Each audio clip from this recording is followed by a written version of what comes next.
Tuscany, an intoxicating blend of history and natural beauty, a vivid kaleidoscope of emotions and culture, from breathtaking islands and inland landscapes to cities of art and craft workshops.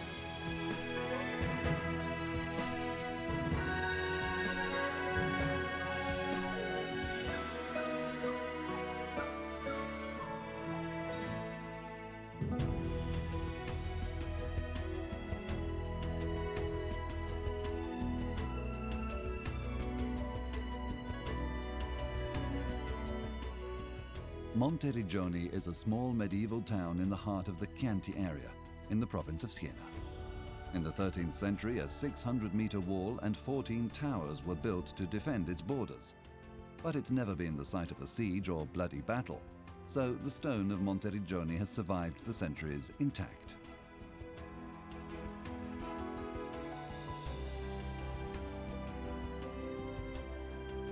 On the old 100 lira coin, the crown on the head of Italy depicted these very walls.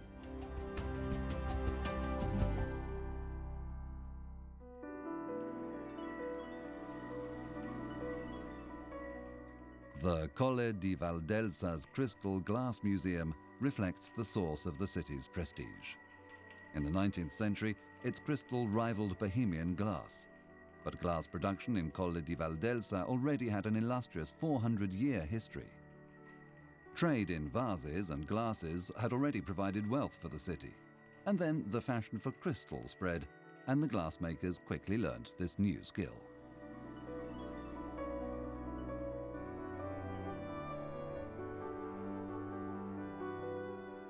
Colle di Valdelsa was built on the route of the Via Francigena and was a stopping place for travelers between northern Europe and Rome.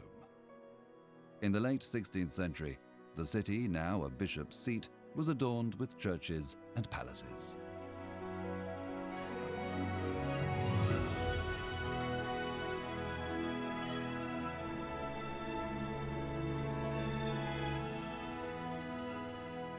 Its streets seem to trace a path between medieval and Renaissance times, and its crystal is still famous, not only for crafted pieces, but also the industrial production that fulfills 14% of world demand.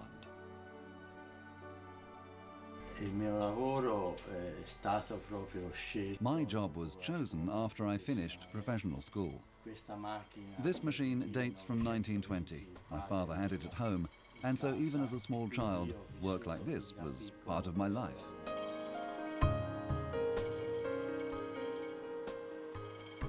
The craft workers have handed down the secrets of their art through the generations. Today, talented youngsters come here from all over the world to learn a complex, fascinating trade.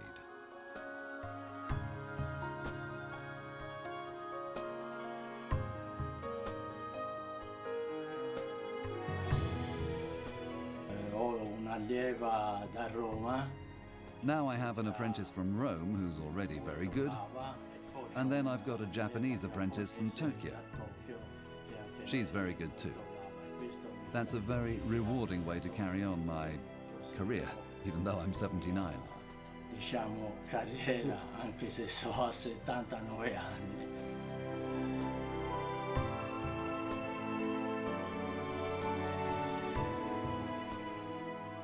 Chianti has always owed its fame to wine.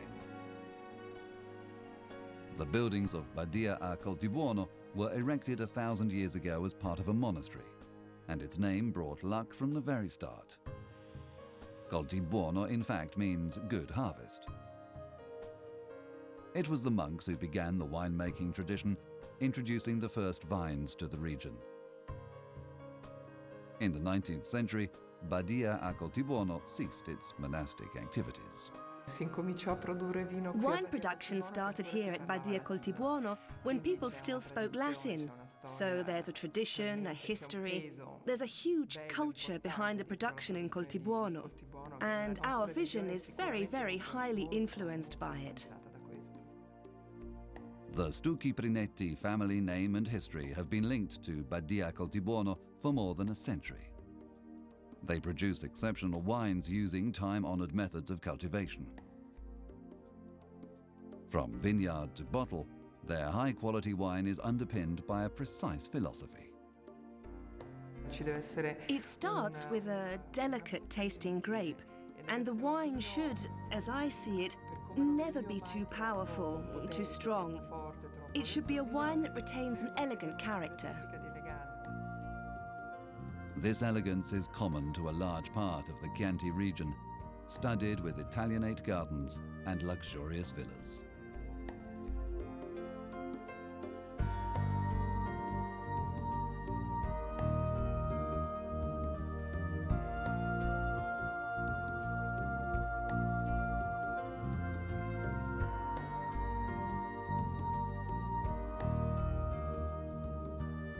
The landscape along Chianti's roads offers a succession of woods and vineyards.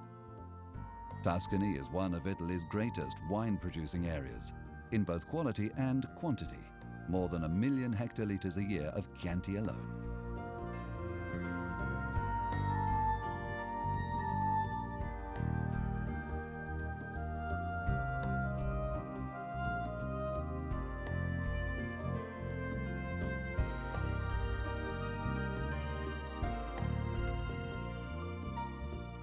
Chianti is typical of the provinces of Siena and Florence. As early as the 14th century, the Chianti League was one of the largest, and until the 18th century its capital was Radda in Chianti. It was here in 1924 that a number of producers banded together to showcase the classic Chianti. It was the first step in the foundation of the association that now guarantees its quality. In Chianti, the most exciting way of viewing the vineyards is from the hilltops, where the fortified towns grew up in medieval times. Not far from Greve in Chianti, a slight detour climbs to a height of over 350 meters, leading to Montefiorale, with its narrow, flagged streets and ancient buildings. Nearby, castle towers soar heavenwards, like the castle of Santa Maria Novella. The fortresses were built to defend the borders, but over the centuries, aristocrats have transformed them into elegant homes, no longer places of troops and weapons.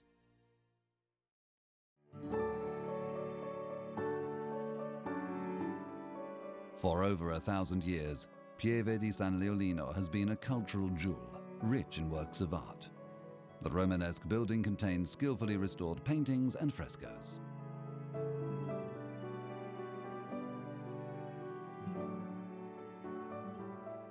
Inside, there are depictions of the Madonna holding her child beside angels and saints. Each one embodies the artistic tastes of different periods, from the 13th to the early 15th century.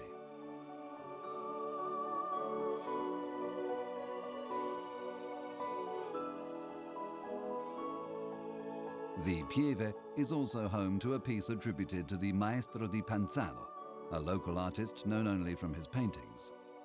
His real name and details of his life remain shrouded in mystery.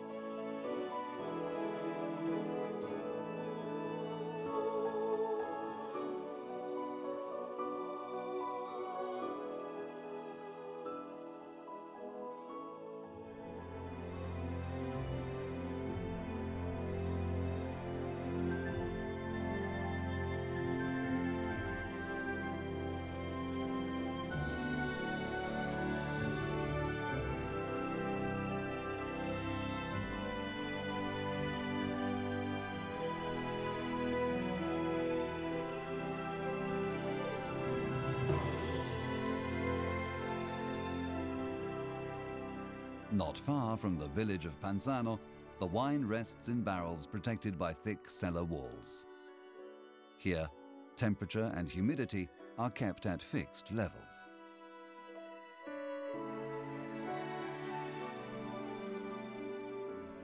Badia a Passignano, nestling among the vines of one of the Marchesi Antinori estates, is a backdrop for the production of Chianti Classico.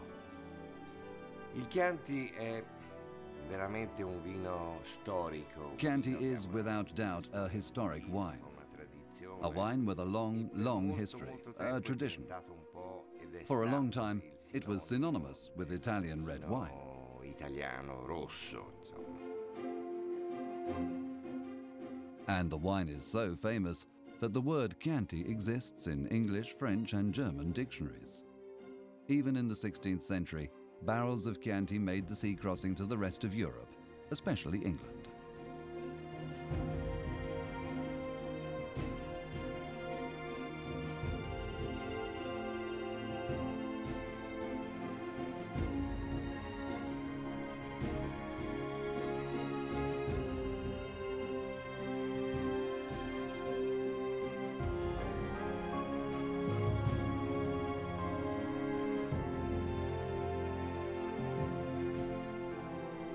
Chianti per il fatto che si basa su questo grande vitigno. Chianti is based on a great grape, the Sangiovese, but nobody else can do true justice to it the way we do in Tuscany. E poi perché viene da quello che I francesi chiamano And then because it comes from what the French call a terroir, unique surroundings from the point of view of both soil and climate. And this creates a wine with a great identity. Proprio questa grande identità.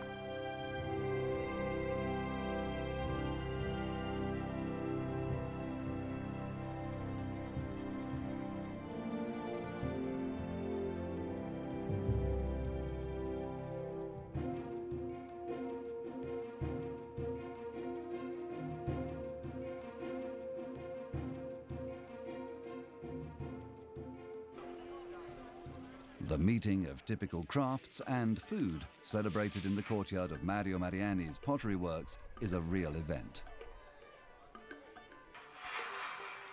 Impruneta has gained centuries-old fame for its production of terracotta pottery, renowned for its durability. The most frequently photographed examples are the tiles on the dome of Florence Cathedral. The star of the meal is peposo alla fornacina, a typical meat-based dish cooked alongside the pots. In the past, the kiln workers couldn't afford expensive cuts of meat and cooked only less costly meat in the kilns to make it tender.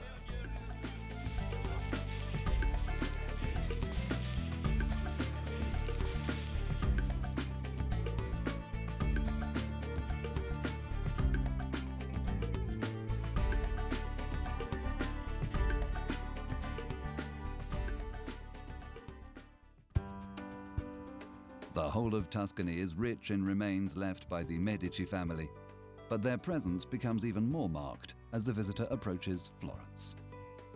In the 15th and 16th centuries, they built a number of villas in the countryside around the city.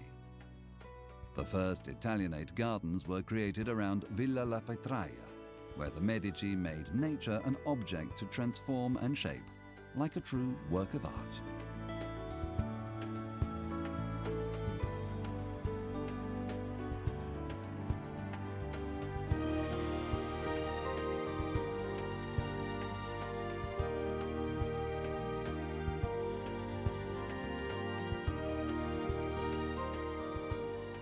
Villa di Castello was Lorenzo the Magnificent's summer residence, and Sandro Botticelli created two masterpieces for him, Spring and The Birth of Venus.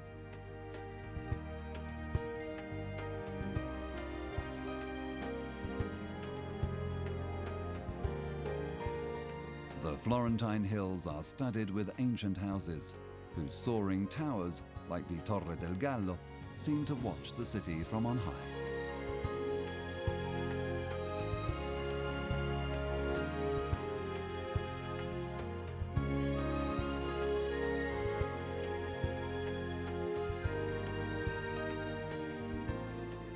The dome and the River Arno appear on ancient paintings, as they do on modern postcards. They're the most famous views of a city of art that boasts monuments known throughout the world, especially the Cathedral of Santa Maria del Fiore.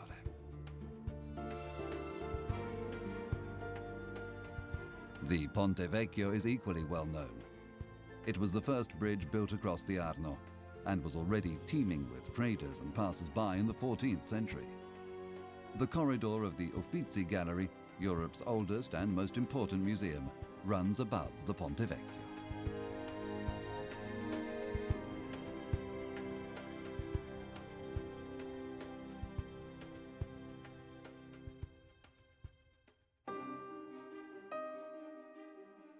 The founder of the Stibert Museum was born in Florence in 1838. His mother was a Florentine, his father and grandfather aristocratic English soldiers.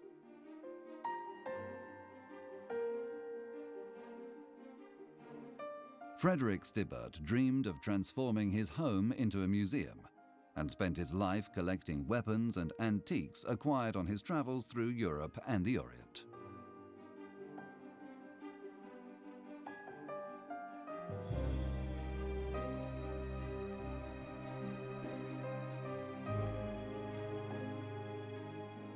Today, the museum's 60 rooms contain 50,000 pieces, including armor, costumes, and life-size military reconstructions.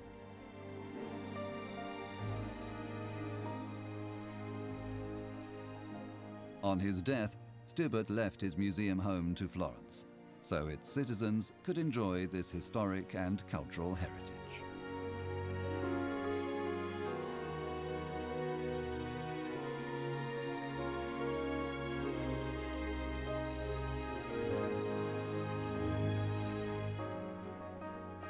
From Stibert's villa, we make our way to the historic center. The Piazza della Libertà marks the northern entry to the San Lorenzo Quarter, built by Cosimo the Elder and Lorenzo the Magnificent. In the 18th century, the Medicis were succeeded by the Habsburg-Lorraine family. The triumphal arch began the fashion for creating public parks in the city for the middle classes to stroll around in.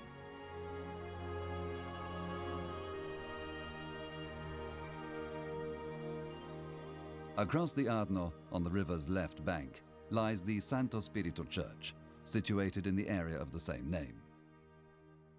Its facade has never been finished, and its simplicity is reflected in the informal atmosphere of the surrounding streets, with their craft workshops and thriving nightlife. Also, across the Arno, in the 16th century, the Palazzo Pitti became the seat of Florence's government, from the Medicis to the Savoys. Now its halls display works of art. The Basilica of Santa Croce is one of Florence's most important churches, with its artworks and monumental tombs of illustrious Italians, including Michelangelo.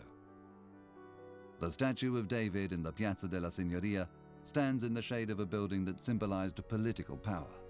When the Medicis moved to Palazzo Pitti, it took the name of Palazzo Vecchio.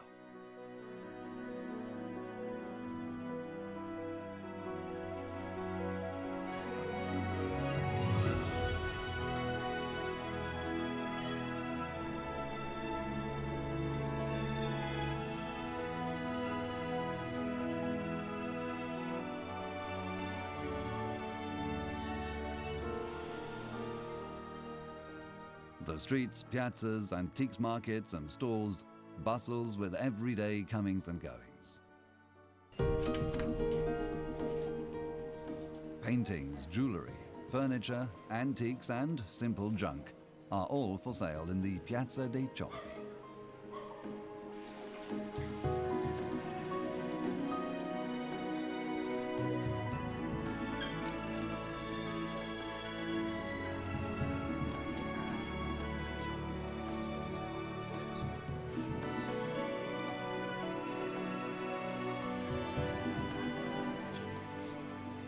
Beside the piazza stands the Loggia del Vasari, once a fish market.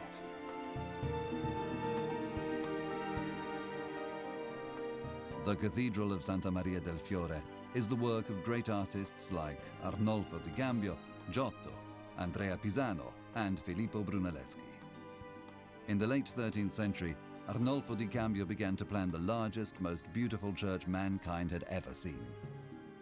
200 years passed, though, before it was finished, and in the following centuries it continued to be embellished according to the tastes of the various periods.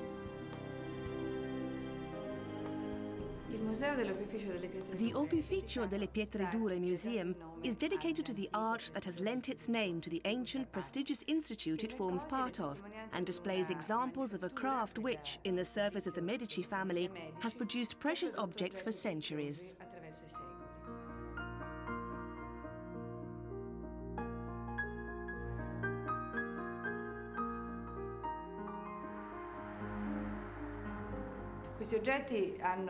These objects are made of multicolored marble, pietre dure, the softer pietre tenere, and also precious materials like coral and tortoiseshell. They are much loved examples of the 16th century collector's skill and the colorful mosaic depicting naturalistic birds, fruit, and flowers.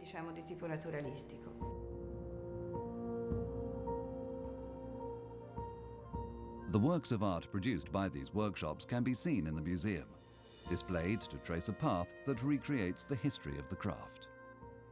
At first glance, some pieces look like classical paintings.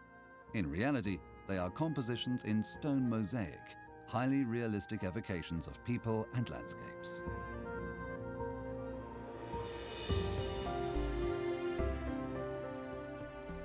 The years rolled by as Giotto's bell tower reached towards heaven, a witness to the nobility's changing fashions and tastes.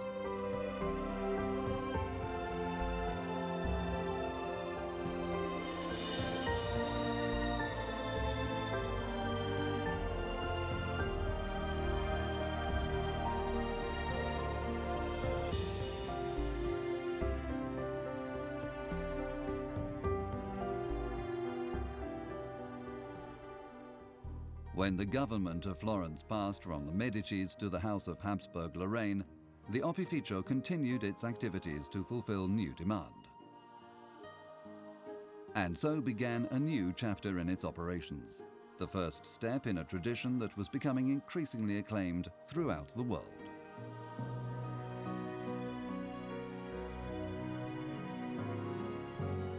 Over time, the original beauty of these works begins to fade, but they are brought back to life through the skills of specialist restorers from several fields.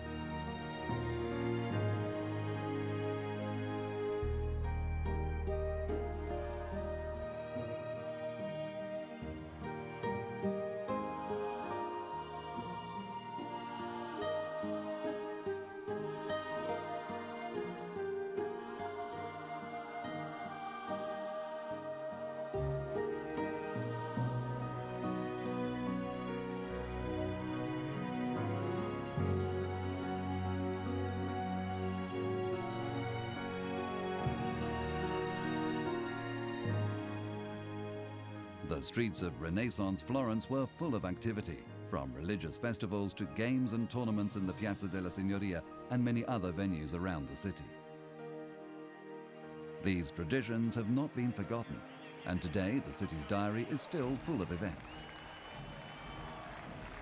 In 1930, the Piazza Santa Croce saw the return of the ancient competition between the various quarters of the city.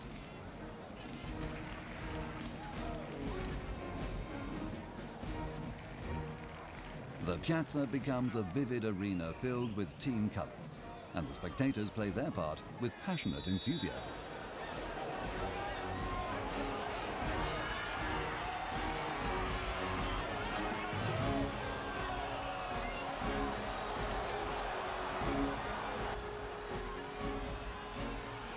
The contest used to be fought out by nobles in livery. Two of the Medici combatants even became Pope, Clement VII and Leo XI. In the winter of 1491, the contest took place on the Arno's frozen surface. But the most memorable confrontation is still the contest from 1530, when Florence was under siege from the imperial army. The Florentines took part all the same to impress their enemies, who heard the whistles and applause from over the walls.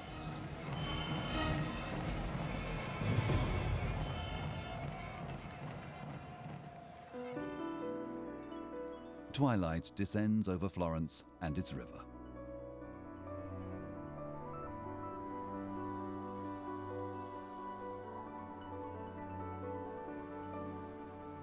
Spotlights illuminate the Palazzo Vecchio and the Cathedral of Santa Croce.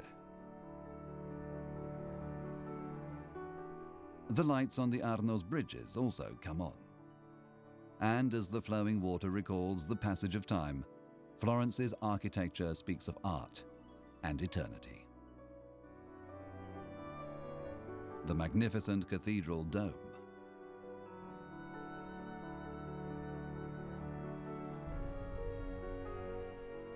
silence falls on the Cathedral of Santa Croce.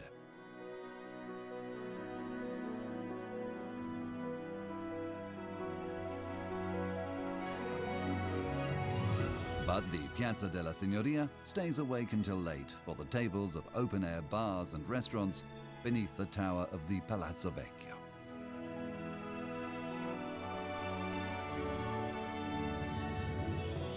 Behind the facade of the Santa Maria Novella, its cloisters hide in the darkness until the morning's light.